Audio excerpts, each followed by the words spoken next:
Welcome back to another episode of the Crown and College Podcast brought to you by the CSPN. You are listening to a CSPN podcast production. Go to our website, cspn.us, and click that podcast tab and click Crown and College. This here is what you're listening to. And listen to this episode and all of our episodes thus far and all of our other wonderful shows on the CSPN. And if you like this black podcast and all the other black podcasts on our network, go to the home browser on our website, go to that Keep Our Podcast Free tab, and shop with our many sponsors. And all it's no extra cost to you. All it does is give our boss, our head nigga in charge, Classic, a bit of the brick to keep the lights on and keep all these shows free. So you won't have to pay to listen to me sound like country backwoods because that's where I'm from, the country backwoods of Georgia. But it is me. It is your host, Jeremy, aka Black Dante on Twitter, aka Confucius, aka Niggas Against Coworkers, aka Fuck the New Orleans Saints, aka I'm too young to be drinking as much as I do and have this bad of a memory, but love me anyway because I'm a wonderful human being. And I'm joined by a sometimes wonderful human being and my friend and co-host. Out there on the ocean, I know my ship is coming in. Just past the horizon. I've been waiting too long. My ship has finally come. I probably skipped a couple words in that, but I don't care. What's It's up, fine. y'all? It's fine. It's fine. You're doing amazing there. So the last couple of weeks we've been kind of winging it, because life be lifing and niggas get lazy sometimes. But this time we have an actual show for y'all.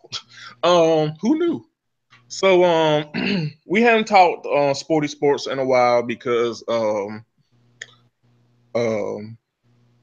yeah, we just hadn't talked sporty sports in a while on this podcast. So let's talk a little bit of sporty sports.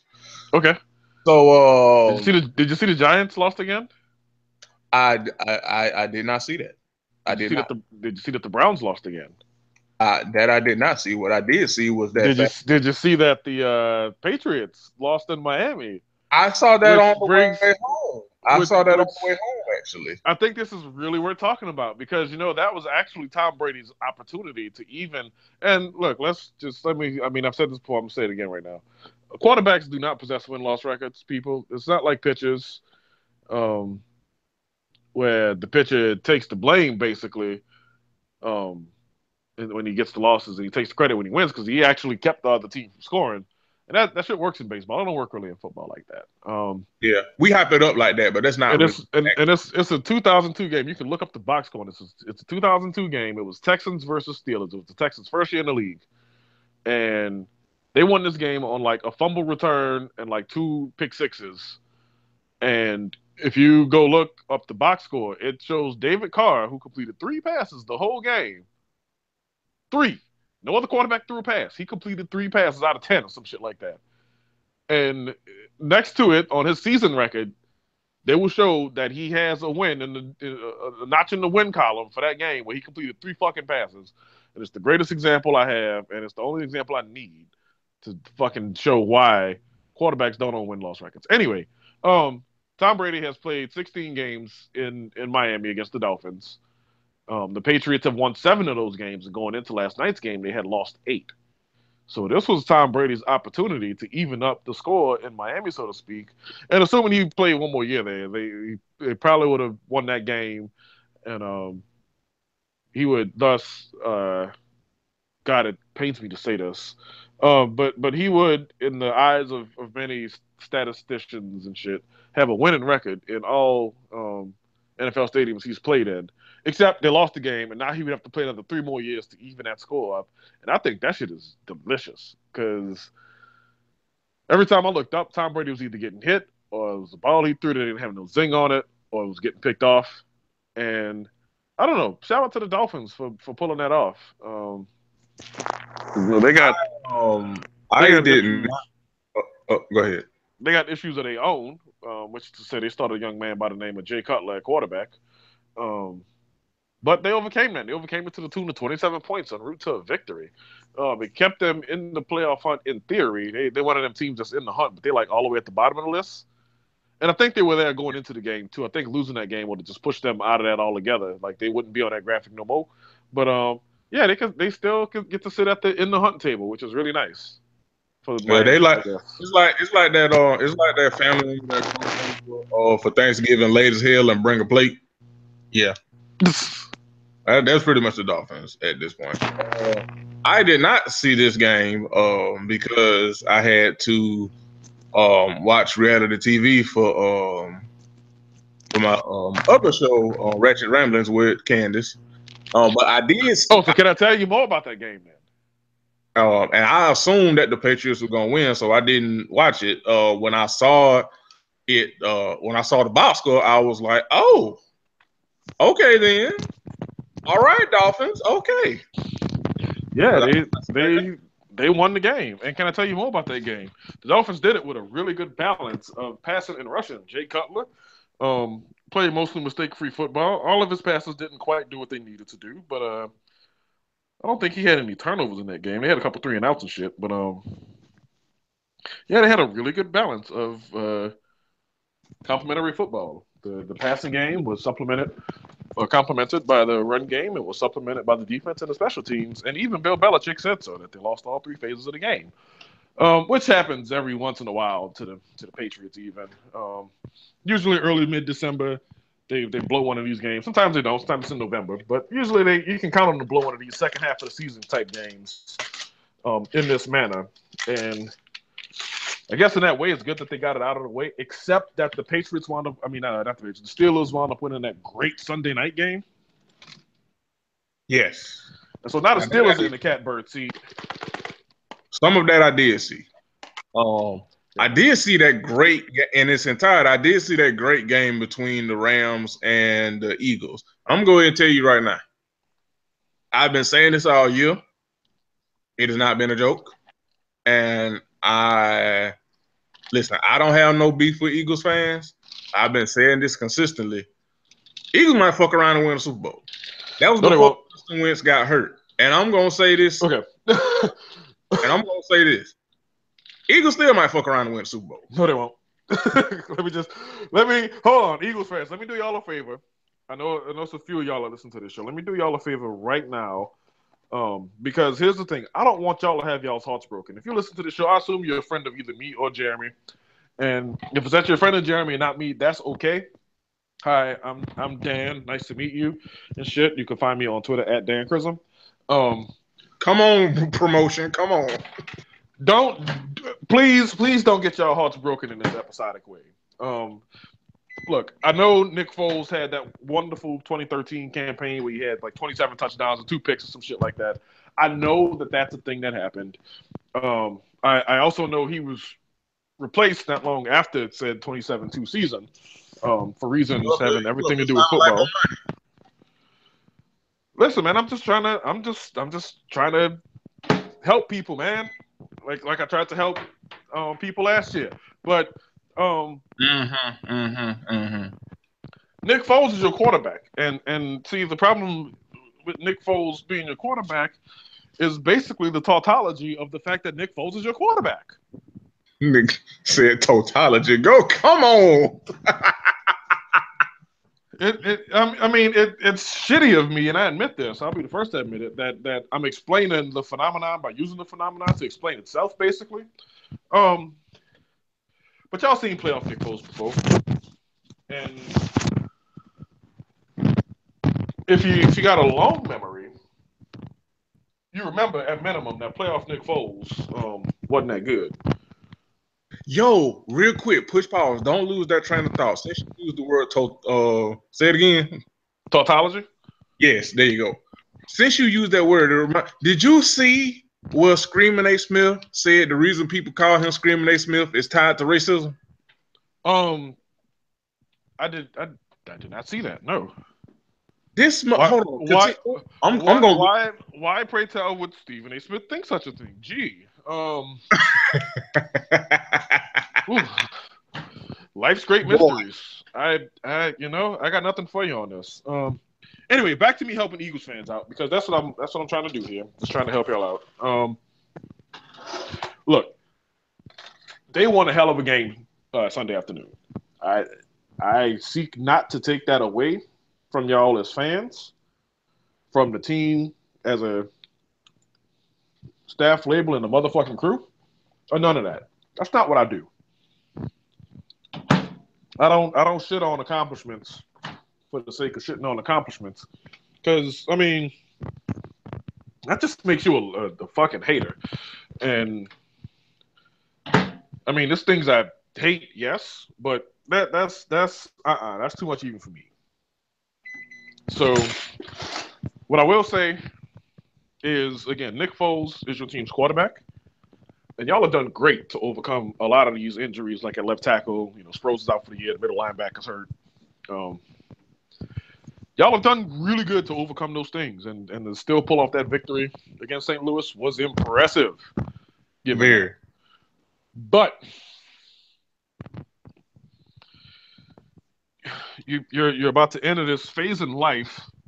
You're about to re-enter this phase in life. Let me check myself here. You're about to re-enter this phase of life where you'll be needing to trust Nick Foles, and at risk of becoming repetitive, that's not something you do. And so, Eagles fans, if y'all want to have a novena with me, again, y'all can at me on Twitter. Please, y'all can use the Crown and College hashtag, and we can talk about this as a family.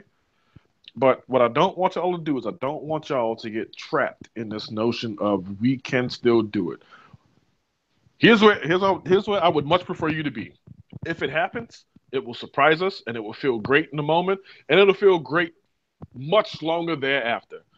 But don't go into this with the same arrogance that you had with Carson Wentz, which was earned. Because I even said during the Seahawks game last week when they wound up losing that y'all game with that funny and the light shit way too premature, and it's like that's still a young quarterback going into a hostile situation that's hard to win in. Wait, people were saying that they were funny and the light because they lost to the Seahawks? Well, what it was they were struggling to move the ball in that game for most of that game. And that phrase certainly came out. And I remember writing like, yo, can we just, one, not take this phrase into 2018, but two, it just don't apply tonight. So can y'all just stop? Well, niggas ain't never gonna do the right thing. So they're playing against a hell of a defense on the road. The cards ain't lined up necessarily for a W there. Like that ain't one of those where it's like you should be like pissed that your team lost. But no, having said that, again, that is different from this whole thing of we are approaching games with Nick Foles as our starting quarterback. I just don't want y'all to get hurt, and I don't want the hurt to be spurned from, oh, well, Nick Foles was here before, and he was good then, and we brought him here because he could be good now, and da-da-da-da. Like, I just don't want shut up. I just don't want y'all to get caught up. I just don't want y'all to get caught up in that trap, because the thing is, y'all gonna lash out, and y'all gonna lash out at people like me whose teams is gonna have success in the playoffs. And I'm just not gonna be here for that. So cheer for your team, do it with bated breath and guarded optimism, and hey, let them surprise you with playoff success. But don't go into this thing thinking it's a given, because it ain't. That, ladies and gentlemen, was Bomani Jones as Dan Chisholm. Shut your ass up. Welcome to the Crown Time with Bomani Chisholm. Okay, so speaking of fights, so the damn speaking of Seahawks, so the Seahawks and the who the hell they played? The Jaguars got into a bit of a brouhaha, and then one of the players for the Peters was it the Jaguars? What team Peters played for? It was the Jaguars, wasn't it? Or was it was for the Jaguars? Yeah.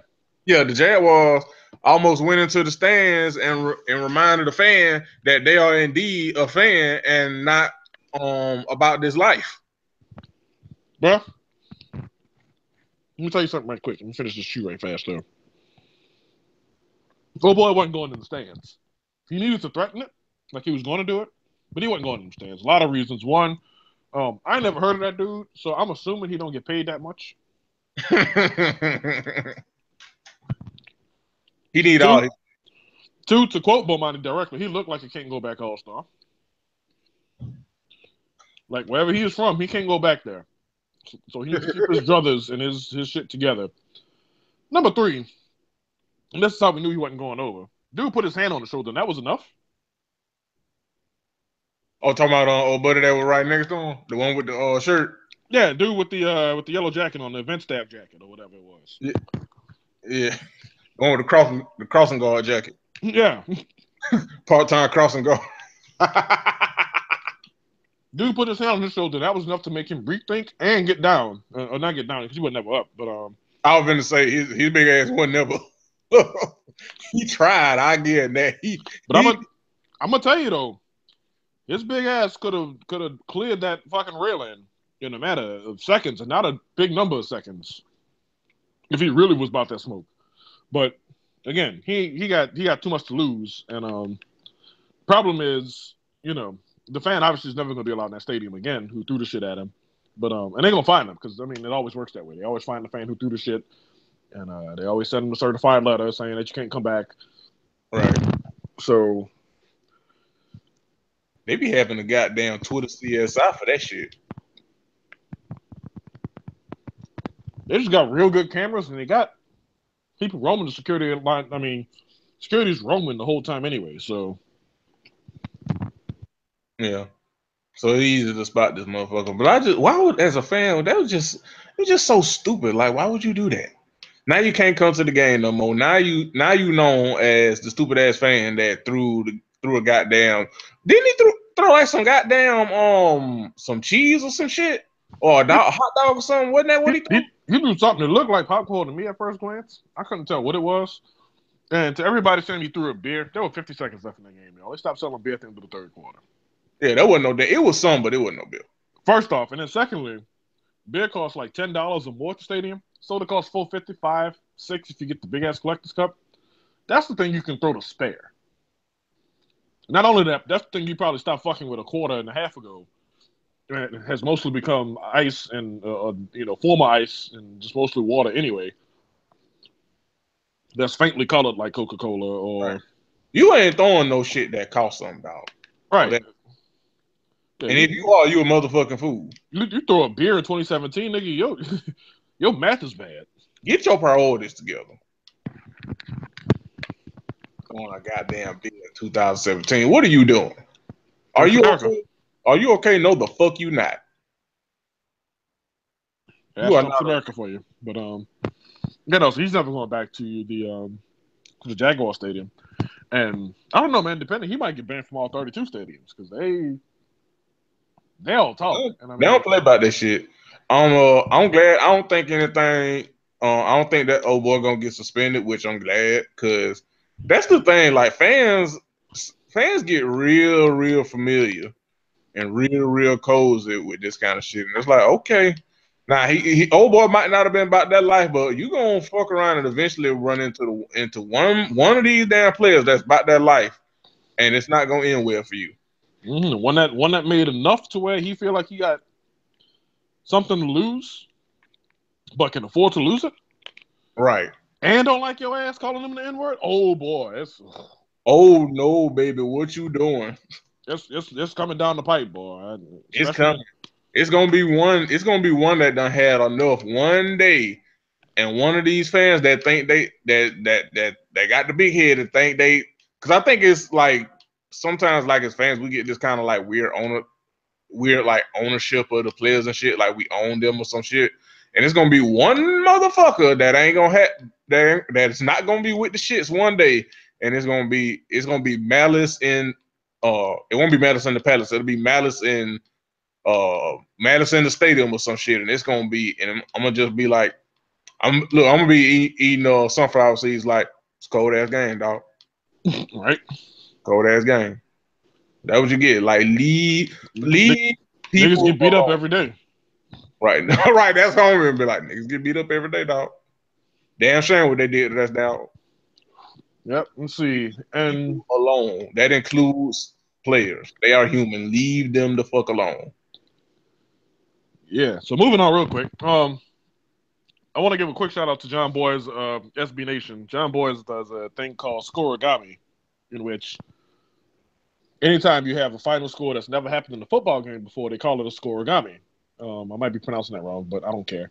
And so what it is, so like the final score is like 49 to 47 or some shit like that. Like it gets put on his board that he has a Twitter account that's running to keep up with these things and shit. And we almost had one this week. And where we almost had it was in snowy ass Buffalo, of all places. So Buffalo had to play the Peterman because Tyrod had the knee injury. The Peterman. It's never not gonna be funny to be this nigga's name is Peterman. So they had to play the Peterman, and the Peterman actually okay, let me not oversell this. Peterman threw 10 passes. And that's a surprise no one because it was snowy as fuck. Both running backs, LaShawn McCoy and Frank Gore, had over 30 carries. Excuse me. Jacoby Brissett threw 22 passes, including one touchdown. They only completed 11 of them. But they came back down and they tied the game against the Bills late in the game. And there was 7-6. They decided to go for 2. And this is the part where I surprise you by telling you that a football game has never ended with the final score of 8-7 ever. And we came about a foot away from having it. And I think that if it was, well, I think if you could have gotten those 5 yards of snow cleared on both sides of the field between the hashes and everything, that you would have seen clearly that pick that old buddy set was within 1 yard of the line of scrimmage, which is totally legal. Which would have gave Indianapolis the 8. And let's just be real about this. LaShawn McCoy is a great player. He running for like 156 yards in the game. He had the overtime clincher and all that. But they weren't going to get back all the way up the field and score a field goal or a touchdown to win that game. And so we almost had the 8-7. We almost had it. We almost fucking had it. But they called the offensive pass interference. Damn shame what they did to that McCoy. And Adam Vinatieri, who looks like he pays taxes Tuesday through Saturday. Adam, he looks like he does the tax. I think he pays taxes. That was stupid. First of all, I didn't even know Adam Vinatieri was still with us. That's first of all. Oh, he is still with us, and he's still doing the damn thing. But he had one field goal he kicked today. I mean, not today, Sunday. And, I mean, it looked like if you put a third goal post up, he would have missed on that one, too. But, yeah, he wound up going out and hitting the PAT from way the fuck out. And, you know, they had the players clearing the snow and shit and making a little patch for him to land the ball and kicking the shit like that. But that's the story from that game. We almost had a scoregami. We didn't have a scoregami. I'm a little sad about it. But, you know, I'm picking my head up. My ship has finally come, and life goes on. So in some kind of important news, but still sporty sports. So the NFL Network has suspended Marshall Faulk, Ike Taylor, and Heath Evans after sexual harassment lawsuit, and I think Donovan McNabb is in this as well. He is with ESPN. Okay. But that one's with ESPN. Okay. So, yeah. But for this one, I'll see if I can pull up the one for McNabb while we are recording. But, yeah, so the NFL, I got the article pulled up here. Speaking of ESPN earlier. NFL Network has suspended Marshall Faulk, Ike Taylor, and Heath Evans while investigating claims of sexual harassment from a lawsuit filed by one of their former colleagues. Jamie Janitor, Jamie Cantor, who worked as a wardrobe stylist for NFL Network, filed a wrongful termination suit against NFL Enterprises in Los Angeles Superior Court back in October. As first reported by Bloomberg, she described incidents of harassment by 3 retired players, as well as Eric Weinberg, a former network executive, producer, and current president of Bill Simmons Media Group. In the suit, Cantor claims that folk groped her breast and behind. Trigger warning.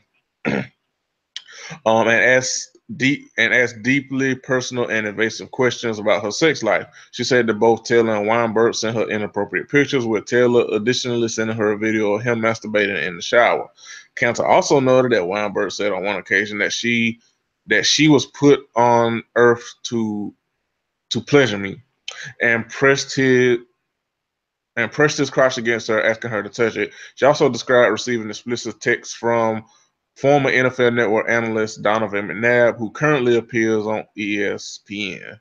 The network has suspended the 3 former players. Bill Simmons cannot be reached for comment by Bloomberg regarding Weinberg's role in his company. I'm gonna say this: didn't see that coming. I know, right? And I don't say that as a means of exonerating any particular player that's named in this. What I mean by that is, like, legit, like,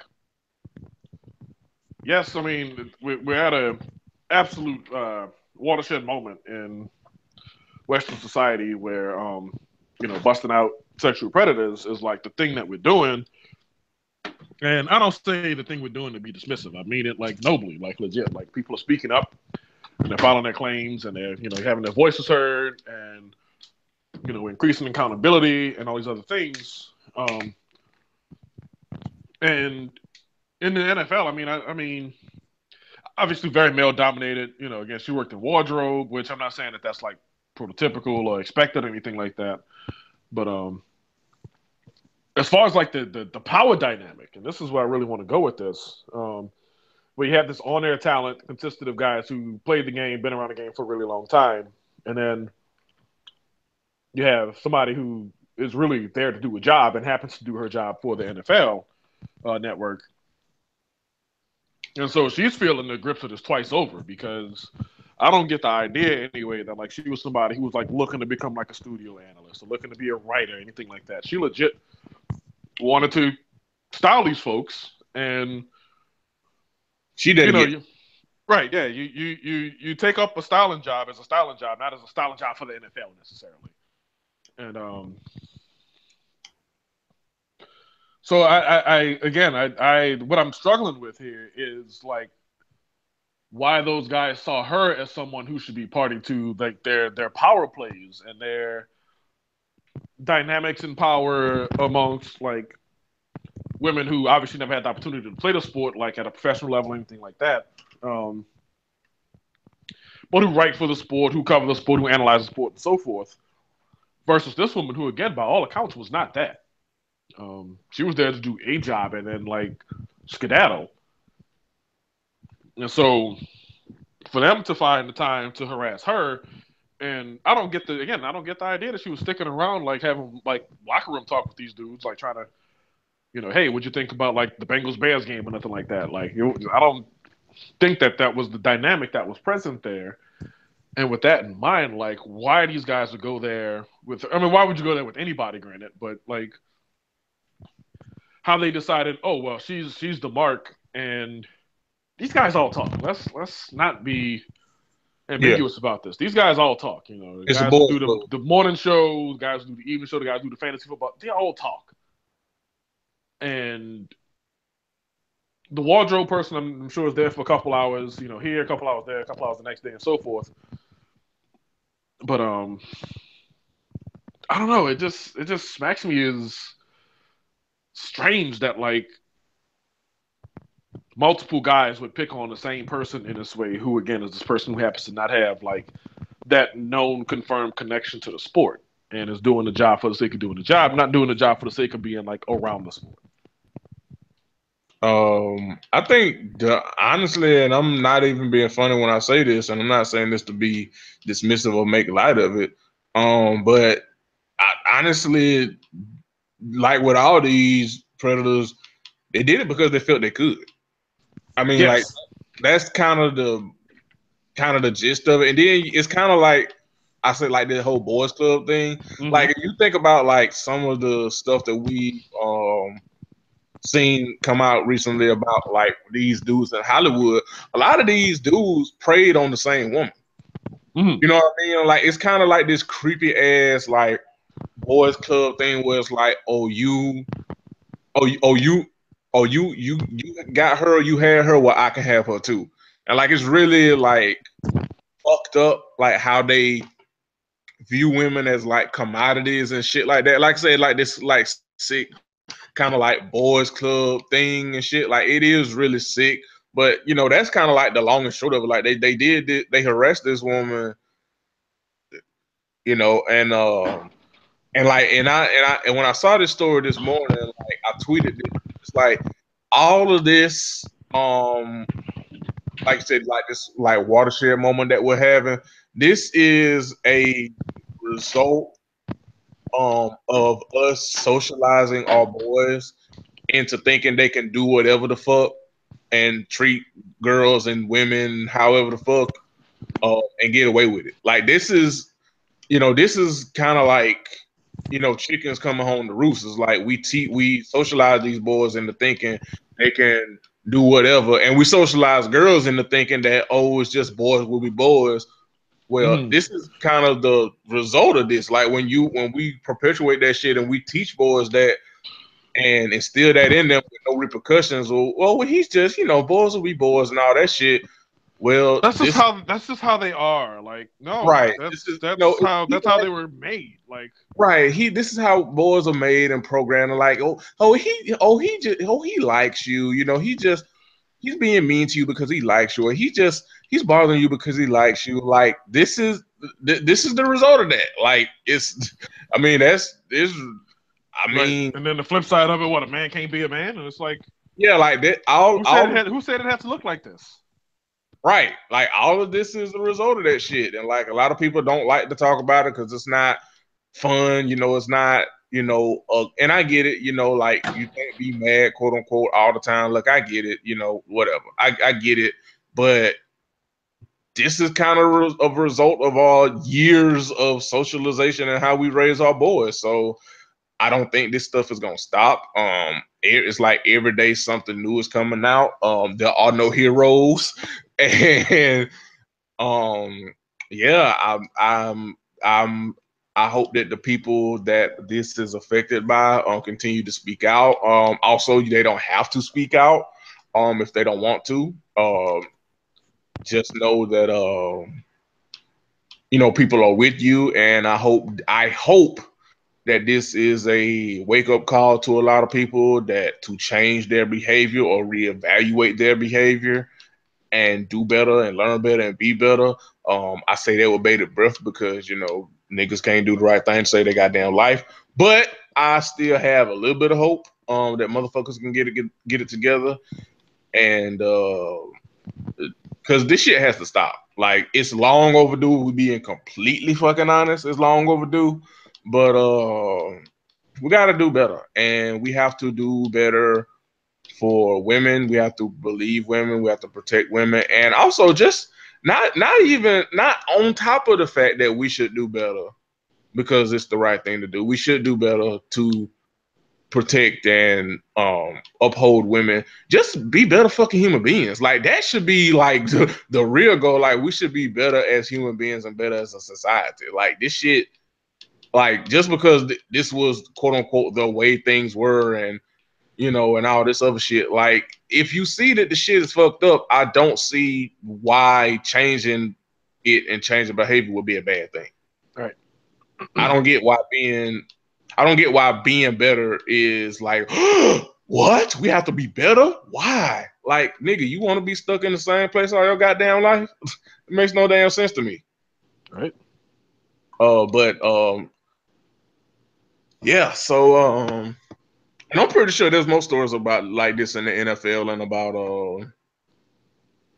all this. Like if you look at the article, like Deadspin has the article, like she goes in detail, like she like some like these dudes were sending her to crazy text messages, cursing at her, making lewd remarks about her body at work. One of them sent her a nude, you know, talking about you making me horny and all this shit. And it's like, nigga, Marshall Faulk asking for a goddamn favorite sexual position, and do she like black men?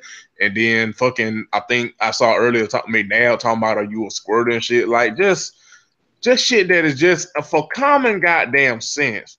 It is not just common fucking sense that's not appropriate to talk about at work with anybody. Then let alone taking it to the other extreme.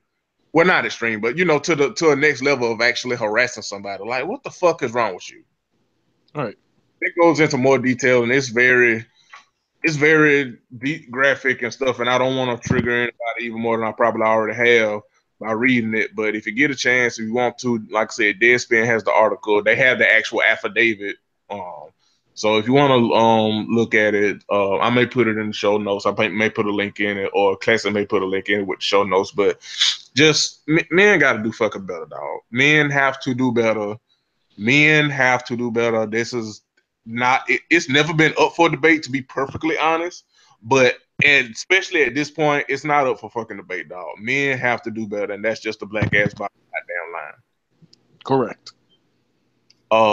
It's somebody. This is just stupid. I haven't heard of this motherfucker until today, but apparently some damn baseball player or retired baseball player called Jose Canseco. I ain't never heard of this nigga. You never heard of Jose Canseco? I don't keep up with baseball like that. Jose Canseco is I mean, he's a motherfucker to be sure. Oh, he a motherfucker for this shit? He said that's for damn sure. But you know I don't keep up with baseball like that. Yeah, no, he So I'm assuming he was a very good baseball player when he was playing. Yeah. Okay, all right. Well, this is what this motherfucker had to say. If this shit would stop being stupid. Hold on. See, this shit will want to be stupid when I want to read the goddamn article and shit. It be your own computer. It be your own computer. Well, basically, I can while it's loading, I can basically read the gist. And the it's one of those articles where you read the headline and you think it's clickbait, and then you read the article and it's actually just as bad, if not worse, than the headline.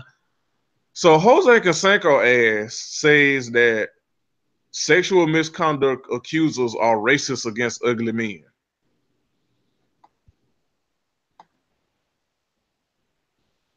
Quote from him: "I've been molested by several." Wait. We need to sit with that last quote for a minute. The reason we need to sit with it is because I just pulled it up actually, so I'm looking at it at the same time as you are.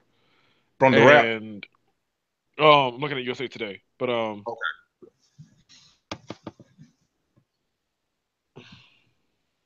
Yeah. Sexual misconduct, ugly men, racist. Yeah. That's what he went. Yeah, that's what he did on this day at this hour. Nigga slash motherfucker. I have so many things I could say and want to say, frankly. Suppose now's as good a time as any to say any of them. Nigga, what?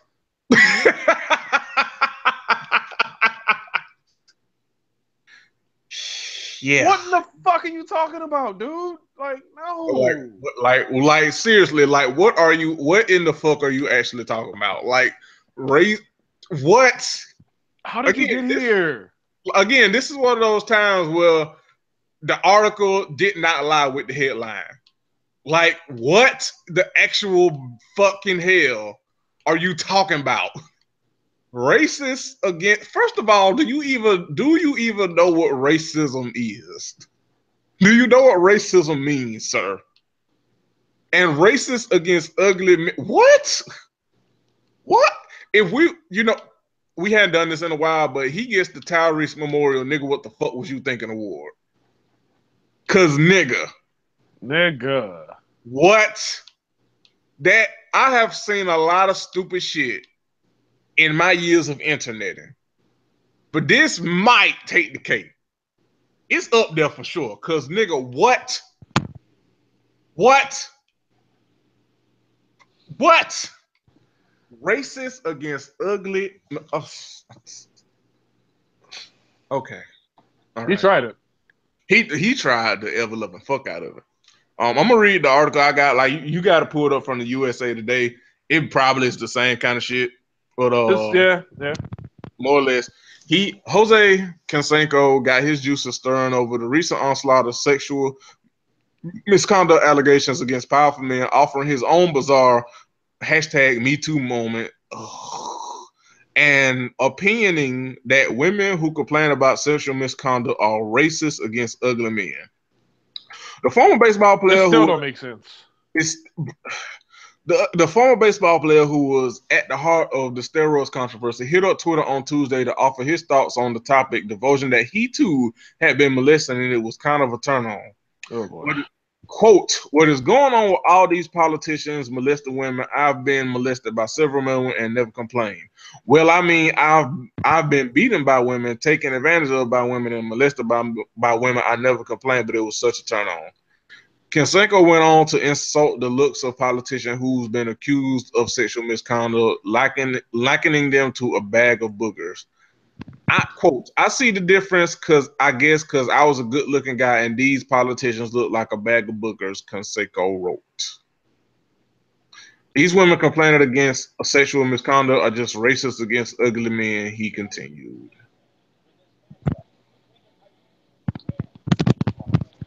And Oakland Athletics, who's affiliated with him, opened the statement and they got the tweets pulled up here. This motherfucker really said this shit. We are disappointed by Mr. Canseco's statements. Mr. Canseco is not an employee of athletics, and his statements do not reflect the values of our organization or those of our most trusted partners.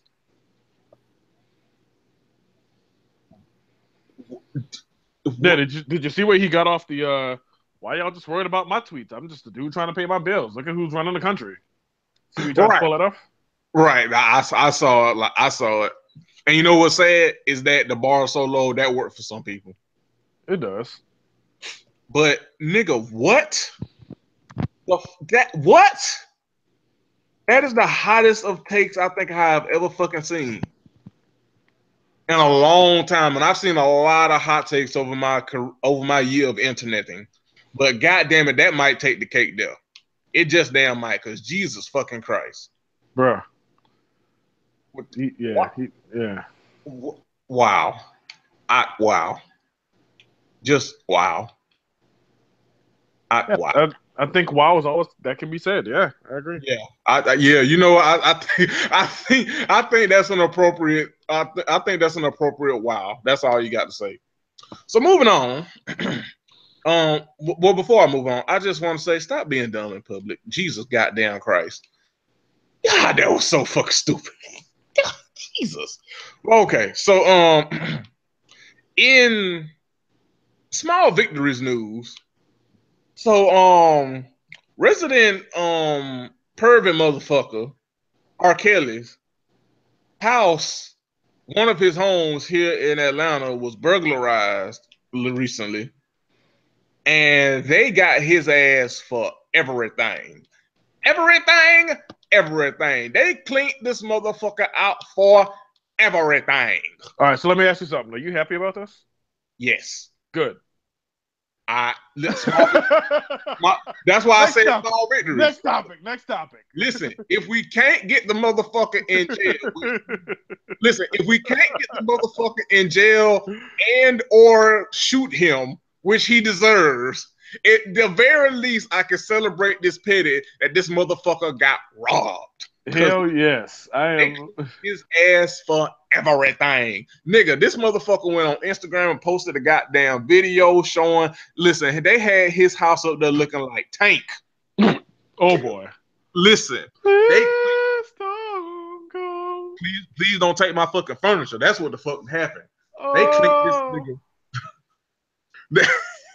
Hey, Quiet as kept. You know what? We joke on Tank, but that motherfucker, his last album was pretty actually goddamn good. Candace put me on. It's pretty damn good actually.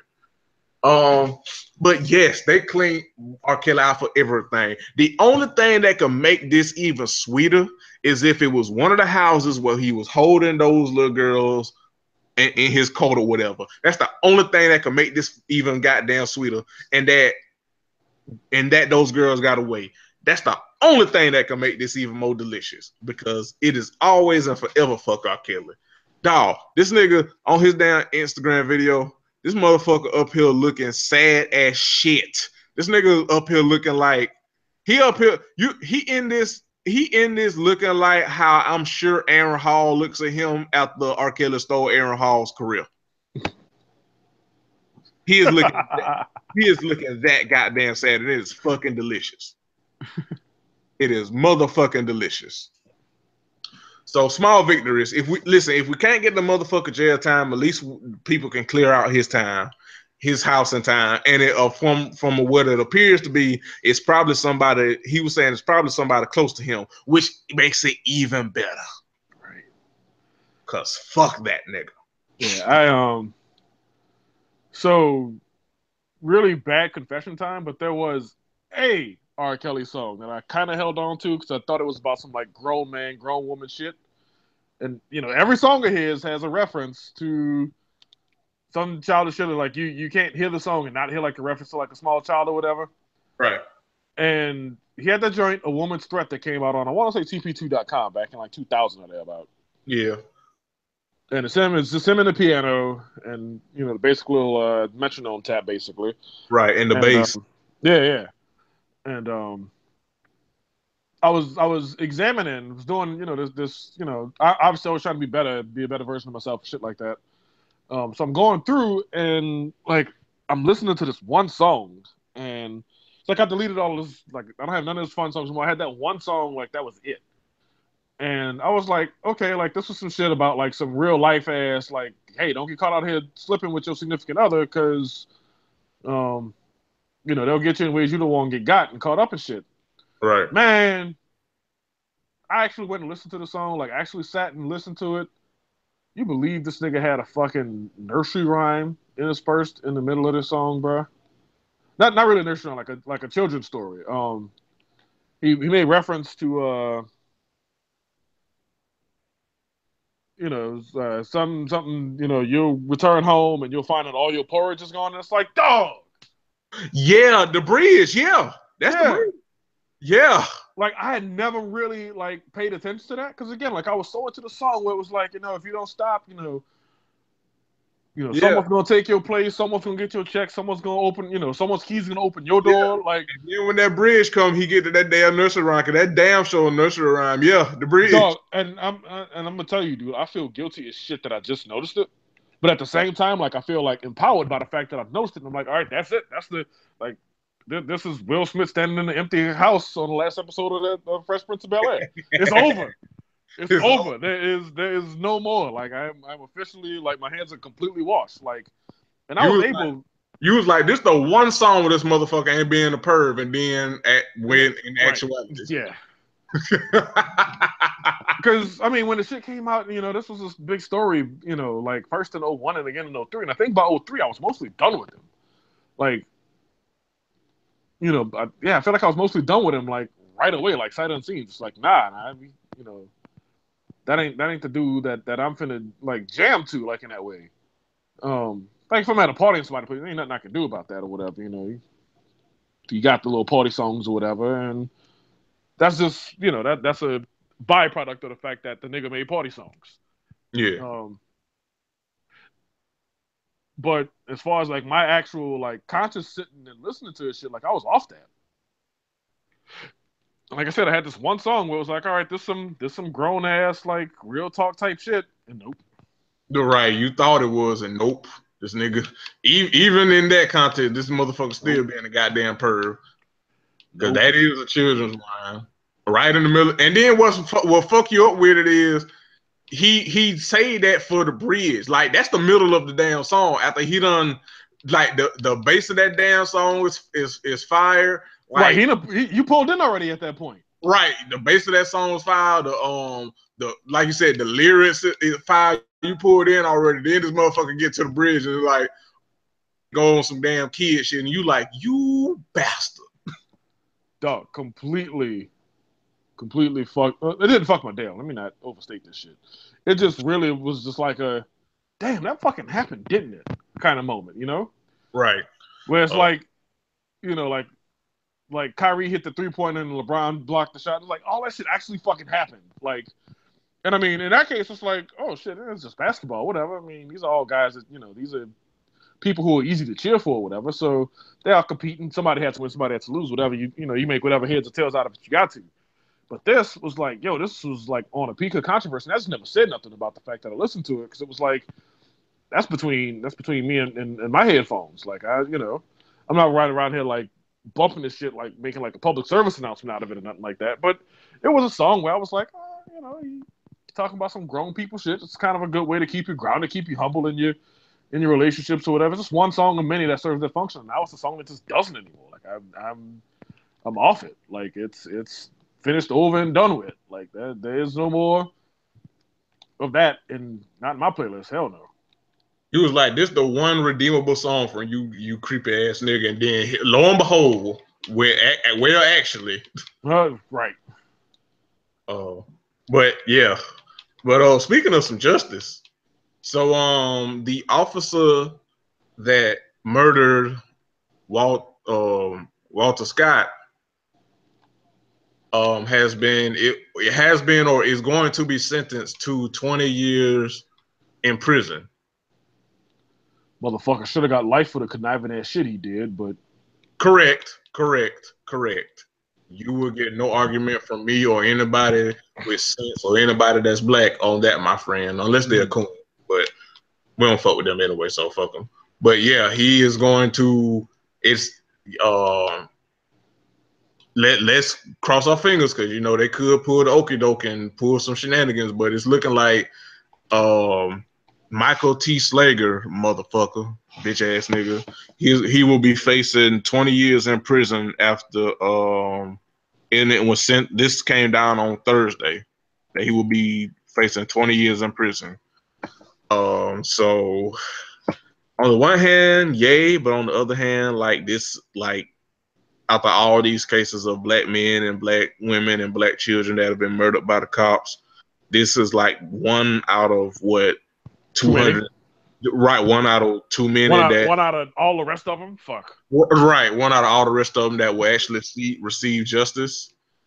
You know, and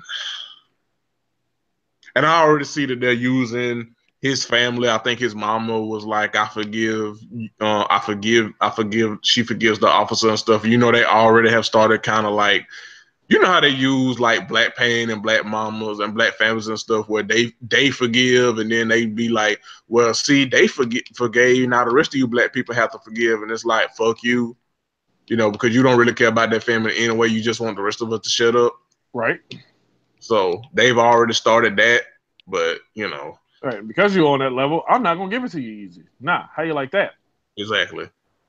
How you like that? I'm black as fuck, and I'm setting the terms of how this temperature gets controlled on this situation. Right, this is my thermostat, bitch. But yeah. If you want to fight, we could fight. I don't give a fuck. Right. So but yeah, justice has been served. It can never truly replace Walter's life. His life mattered. It still matters. He should still be with us. But yeah, fuck this nigga, and I hope 20 years is light, honestly, because he should be facing life. But you know, small victories. Yep. Speaking of small victories, you getting the calendar this year?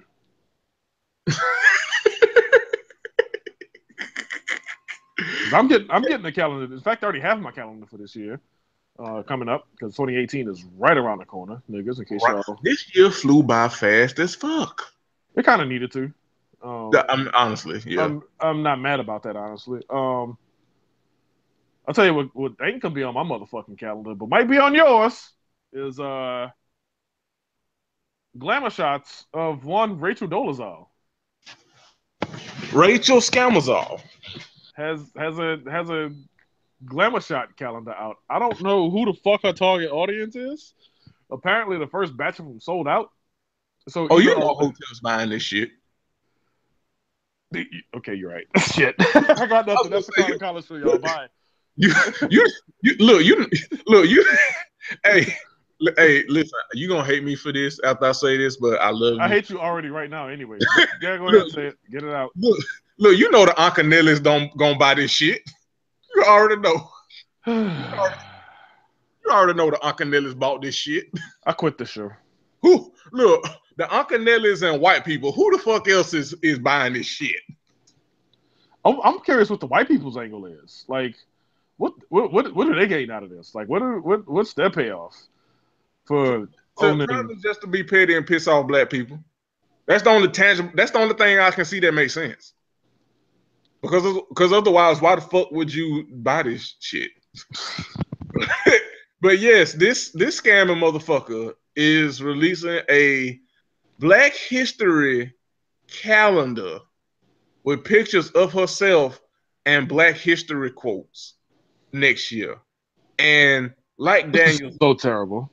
Like first of all, excuse my language, y'all forgive me, but first of all, this bitch looks like Doug Funny. That's number one.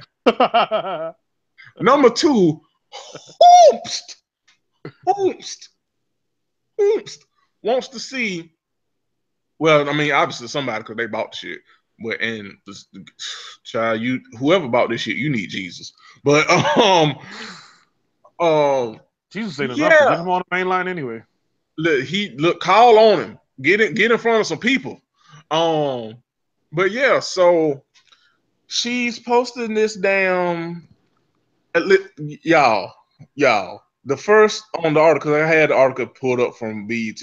Y'all, for the December calendar next year, her quote is "Stay woke and ready to change the world." Y'all, no, y'all, no, you're not allowed to do that. Y'all,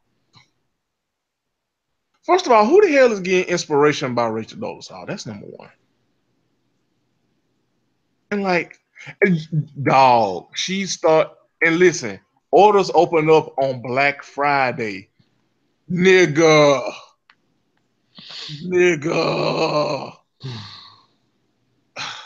Okay, so our friends over at Single Simulcast, Rashani and Shantae, who they've been doing amazing. They had an experiment where starting back, I want to say back in March, April, sometime around there, they did a project, an experiment, where they read Rachel Scamazol's book. And I was honored to be on there for quite a few of the episodes where they read that book. And now you can catch me over on Single Simulcast once a month, every month. And first of all, they deserve Purple Hearts for reading that book because that shit is a bunch of bullshit. That's number one. Number two, the shade is whoever is buying this shit, they bought this calendar more than they bought her goddamn book because her book did not sell. I guess her book went Voorhees. You know the fuck what? It went some. I know that shit didn't sell. That shit went aluminum. That shit went paper. That shit went plastic. Yes. Yeah. Absolutely. Goddamn. But so the fact that she's still out here doing this shit and still performing blackness, because that's what the fuck she is, performing blackness. That bitch ain't black. That she is a white woman. And you know what the real shade was? In the book, she does the whitest shit in that book. Oh, of course. The whitest shit. While all this time performing this blackness, she is so goddamn white. Like, I'm talking like, let me speak to your manager ass white about the shit and the shit that she does in that goddamn book. Like, it's so white. She is so fucking white. So that's yeah. So Rachel Scammers is back. Whoever is buying this goddamn calendar, you need to be shot. Yeah, please just turn yourself in. Please administer yourself to a home. You are not okay. You are not well. Do not pass go. Do not collect $200. Just get the fuck out of Dodge. Yeah, you're not to be with us any longer. You are not allowed to be with us any longer. You do not need to be with us any longer. We need to ship you out in space with the rest of the trash because this is just unacceptable. Now, for this, I thought it would be a good idea and funny to instead of doing our misconnection, since we talking about this Doug Funny looking white woman performing blackness. I thought it would be hilarious to read some reviews from her book. Now, I've some of these I already know because we did them. Rashani read some of them on Single Simulcast. So some of these I already know, but this is new to Dan. So this is going to be fucking hilarious. So and I'm not pulling these up only because I have the story open right now of a New Orleans Saints season ticket holder who is apparently trying to sue the Saints because players protested the national anthem. Which I'm not even going to get into how fucking stupid this story is, other than to point out the fact that is what's keeping me from looking up these book reviews, because I just need something to laugh at. But what I mean by that is I need something else to laugh at, like while this is going on. So without further ado, book reviews of Adolazole. Let's get into it. All right. Okay, I should preface this by the way. First of all, in the totality of the reviews for her book, which I'm not even giving her the dignity of saying the whole title of this goddamn book. As Rashana said, it is a book of goddamn lies. Her cumulative total rating, customer reviews is 2.6 out of 5 stars. So y'all know what to do, Twitter. Yeah, Twitter do you think? Right. Twitter. Wow. I had to get one of those off this year. It's fine. Wow. Okay, so they had the percentage broken down. 29% of people gave her 5 stars, which you should be shot. 9% of people gave it 4 stars. 4% of people apiece gave it 3 and 2 stars. And 54% gave it a 1 star.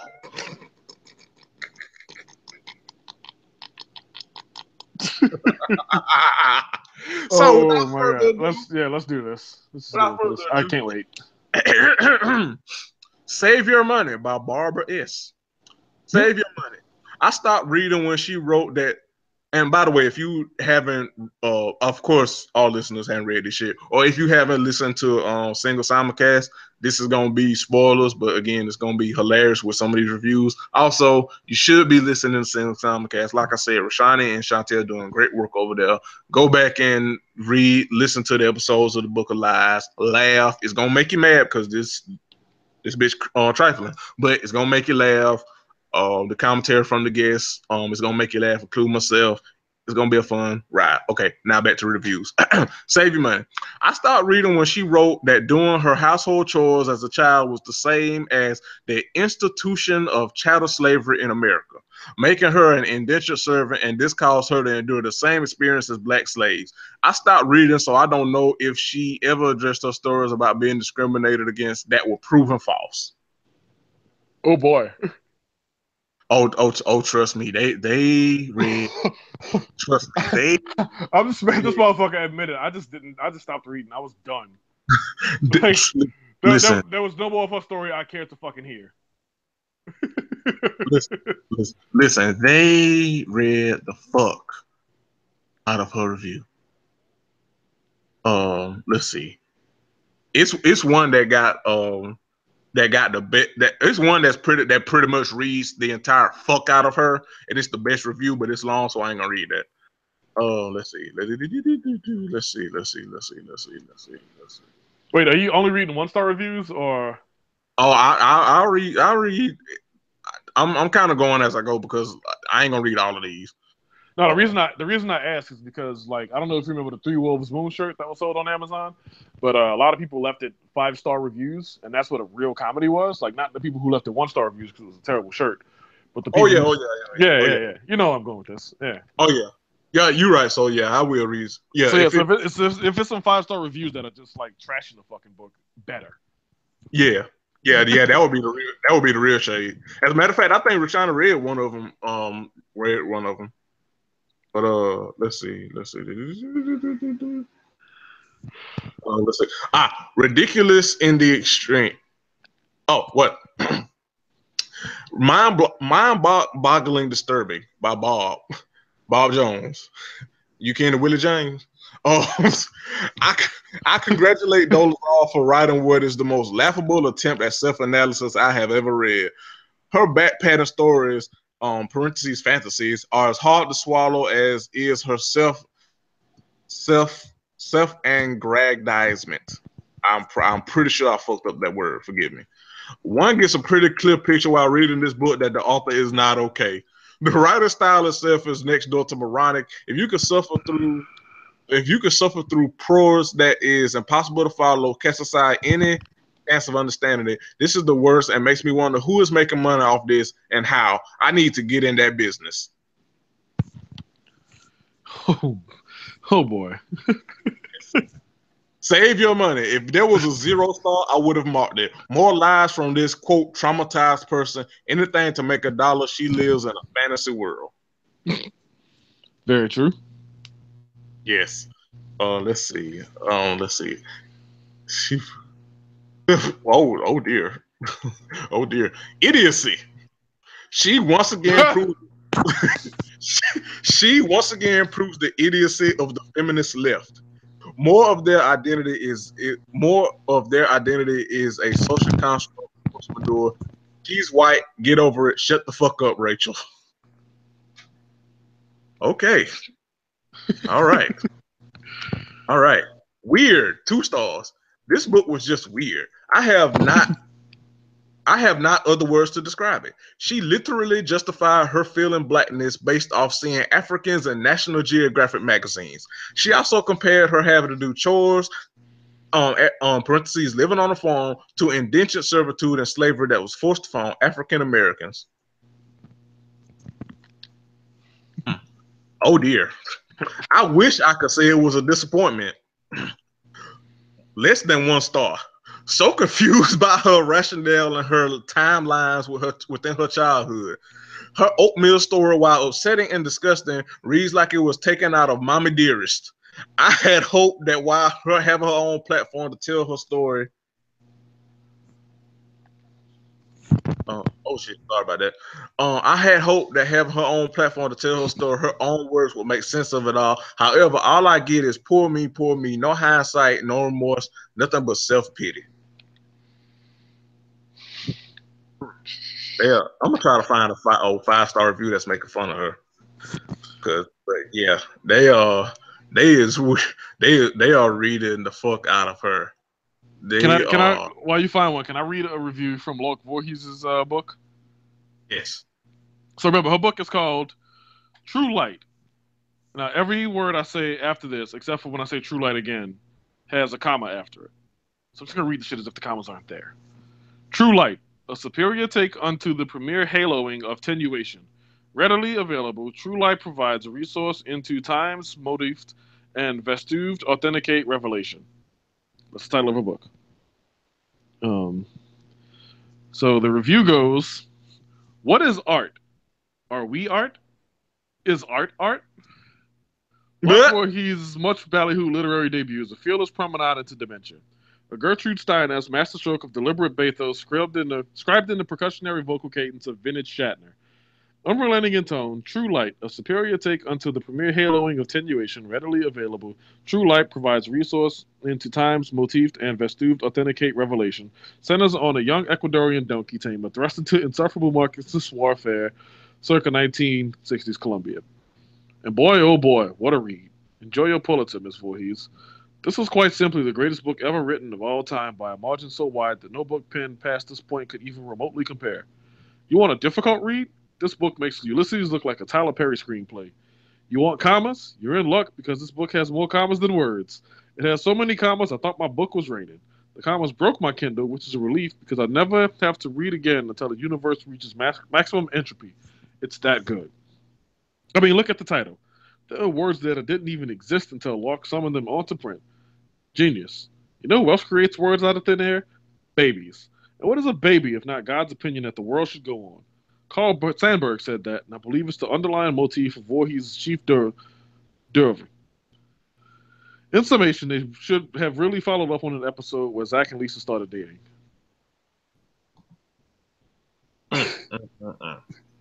I got hilarious. I got another one. This one is hilarious. This is for Rachel Scammers book. Great for housebreaking your new puppy by Nilbert. I did find one practical use for this book. The pages are absorbent enough to be used for housebreaking a puppy, and the book itself makes for a good chew toy for the puppy's teeth. So you will have to sweep it up with the litter.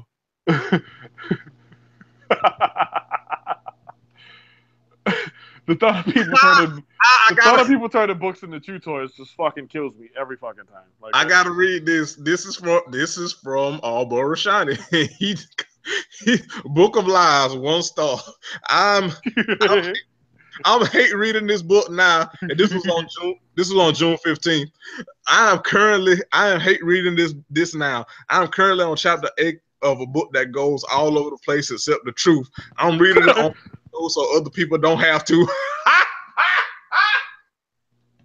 Fucking love you, Rashadi.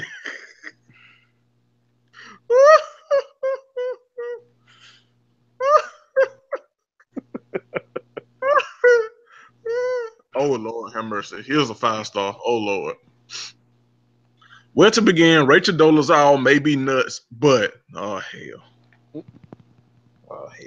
We all know once you say something and then say but, that usually negates everything you just said. But yep. Where to begin? Rachel Dolezal may be nuts, but she certainly had a rough upbringing with crazy parents.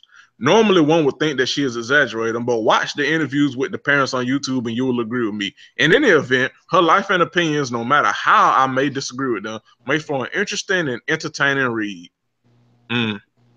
Nope. Go look through that young man's. They got verified buyer on their name. Yes, they do actually. Go look through their other purchases. I need to see what else they bought. I need to see how many King Flex films they have stuff Amazon before I can really go on and assess this set of opinions that was issued out here. Let's see. They They reviewed some t-shirts. They reviewed the Big Lebowski. Reviewed. Wait, what did they rate it? What did they rate it? 5 stars. 5 stars. Okay. They reviewed Life and Death in Shanghai.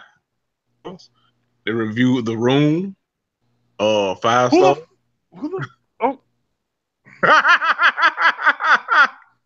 Who does that?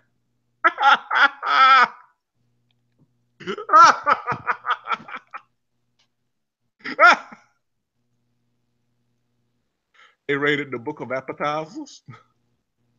What? Wait. No. I'm still stuck on this.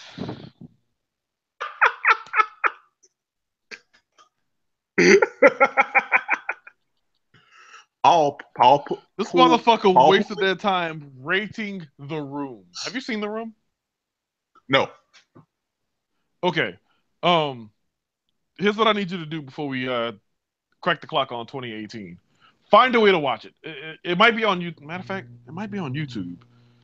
And if it is, that'd be great. And if it's just if they got clips of it, even better.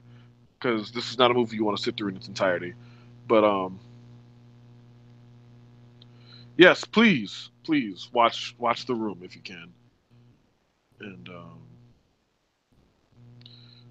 okay, so there is Best of. It's an 8-minute video. There's Top 10 What the Fuck moments. There's a couple trailers.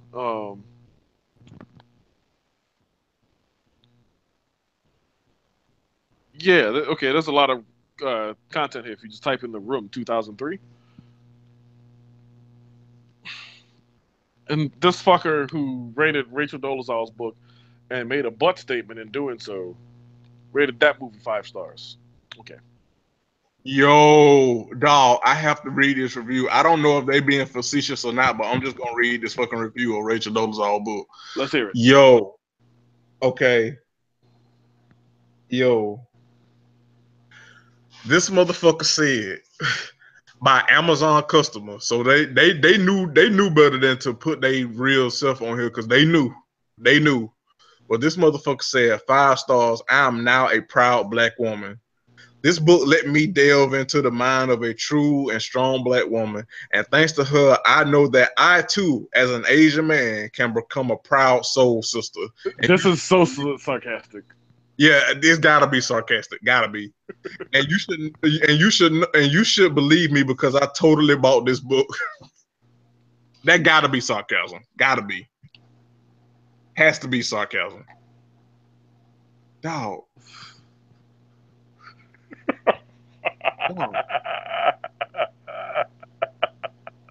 Now, I'm kind of pissed because nobody's being shaded with a 5-star review that's really shade other than probably that one that I just read. So these motherfuckers really did like this shit, dog, and I'm kind of pissed about that.